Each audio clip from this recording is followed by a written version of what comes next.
बिहार भारत का सबसे पिछड़ा राज्य है। आज सबसे ज्यादा बेरोजगारी बिहार में ही है। सबसे ज्यादा कुपोषण के मामले बिहार में पाए जाते हैं। इतना ही नहीं, भारत का सबसे भुखमरी और गरीब राज्य का दर्जा भी बिहार के सर है। लेकिन क्या आप जानते हैं कि एक समय में बिहार सबसे विकसित राज्य हुआ करता था। बिहार एक समय में भारत ही नहीं बल्कि पूरी दुनिया के लिए ज्ञान का केंद्र हुआ करता था। यहाँ की संस्कृति और कला पूरे विश्व में विख्यात थी। लेकिन आखिर ऐसा क्या हुआ जिसके कारण आज बिहार का ऐसा हाल है। बिहार के लोग ही खुद को बिहारी कहलाने में कतराते हैं। नमस्कार दोस्तों, स्वागत है आप सबका इस नए वीडियो में। इस वीडियो में हम जानेंगे उन वजहों को जिनके कारण आज बिहार देश के सबसे गरीब राज्यों में गिना जाता है। लेकिन इससे पहले हम बिहार के इतिहास के बारे में जानते हैं, जिससे हमें मालूम होता है कि बिहार कभी भारत का बहुत ही समृद्ध राज्य हुआ करता था और जिसे सुनकर हर बिहारी को बिहारी होने पर गर्व होगा। बिहार की मिट्टी ने न जाने कितने ही महान व्यक्तित्व को सींचा है। गणितज्ञ, खगोल शास्त्री के जानकार और ज्योतिषी रह चुके आर्यभट्ट का जन्म भी इसी भूमि में हुआ। इतना ही नहीं, पूरे भारत को एक साम्राज्य के रूप में स्थापित करने वाले मौर्य साम्राज्य के जनक चंद्रगुप्त मौर्य का जन्म भी बिहार में ही हुआ था। बौद्ध धर्म के संस्थापक भगवान बुद्ध के शरीर का जन्म वैसे तो नेपाल में हुआ था, लेकिन उनका बौद्धिक जन्म बिहार के एक स्थान में हुआ था, जो कि आज बोध गया के नाम से प्रसिद्ध है। यहीं से उनके एक साधारण मनुष्य से भगवान बनने की शुरुआत हुई थी। ये एक तरह से उनका दूसरा जन्म ही था। जैन धर्म के अंतिम तीर्थकर भगवान महावीर का जन्म वैशाली में हुआ, जो कि बिहार में ही है। दुनिया का पहला विश्वविद्यालय। आज बिहार व्यवस्था बहुत ही ज्यादा खराब हालत में है, लेकिन क्या आप जानते हैं कि दुनिया का पहला विश्वविद्यालय बिहार में ही खोला गया था, जिसे नालंदा विश्वविद्यालय के नाम से जाना जाता था। देश विदेश से लोग यहाँ शिक्षा ग्रहण करने आया करते थे। नालंदा विश्वविद्यालय की स्थापना 5वीं सदी में हुई थी, जिसे आक्रमण के बाद सन 1193 में ध्वस्त कर दिया गया।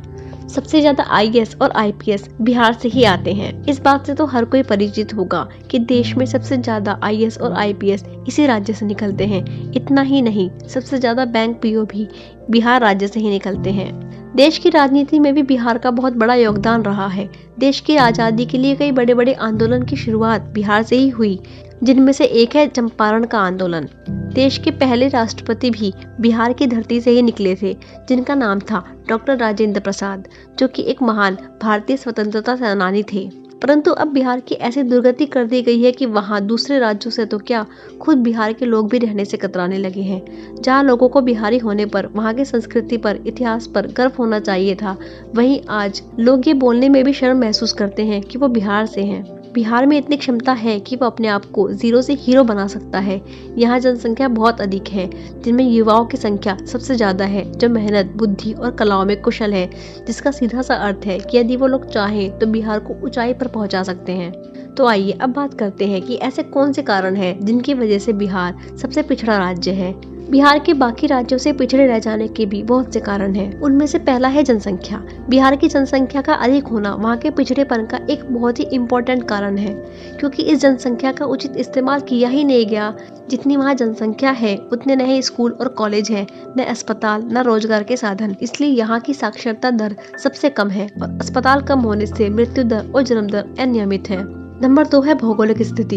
बिहार के कई ऐसे इलाके हैं जहां हर साल सूखा पड़ जाता है, तो वहीं कुछ ऐसे इलाके भी हैं जहां बहुत बाढ़ आती है। इसी कारण से वहां से सबसे ज्यादा पलायन भी होता है। दूसरा, गुजरात, महाराष्ट्र आदि जैसे राज्य किसी एक दिशा अंतर्राष्ट्रीय सीमा से जुड़े हुए हैं, पर बिहार पूरी तरह से बंद है, जिसका लाभ उसे जरा भी नहीं मिलता। नंबर 3 है उद्योग धंधे। बिहार में अब तक एक भी बड़ा उद्योग नहीं है। हिंदुस्तान यूनिलीवर को छोड़ दें तो वहाँ कोई भी निवेश करने का जोखिम नहीं उठाता। यहाँ बंगाल, यूपी, मध्य प्रदेश आदि से वस्तुओं का केवल आयात किया जाता है, जबकि निर्यात 0 के बराबर होता है। Number 4, freight equalisation policy.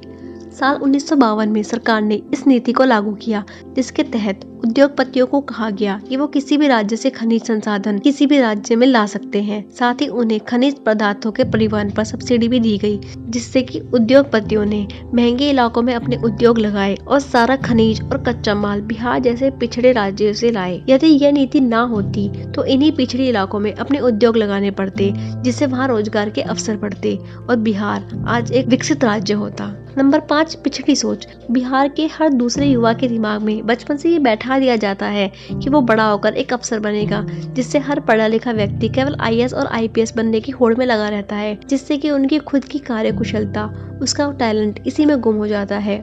इतना ही नहीं, बिहार को जाति राजनीति के कारण भी इतना ज़्यादा गिरा दिया गया है कि अब उसका उठना मुश्किल होता जा रहा है।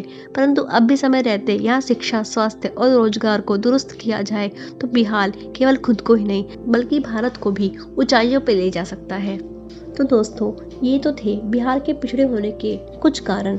आपका इस बारे में क्या सोचना है हमें कमेंट करके जरूर बताइएगा। अगर आपको ये वीडियो अच्छा लगे तो प्लीज़ इस वीडियो को लाइक करें, शेयर करें और हमारे चैनल को सब्सक्राइब करें। मिलते हैं फिर किसी अच्छे नेक्स्ट वीडियो में, तब तक के लिए bye bye and take care.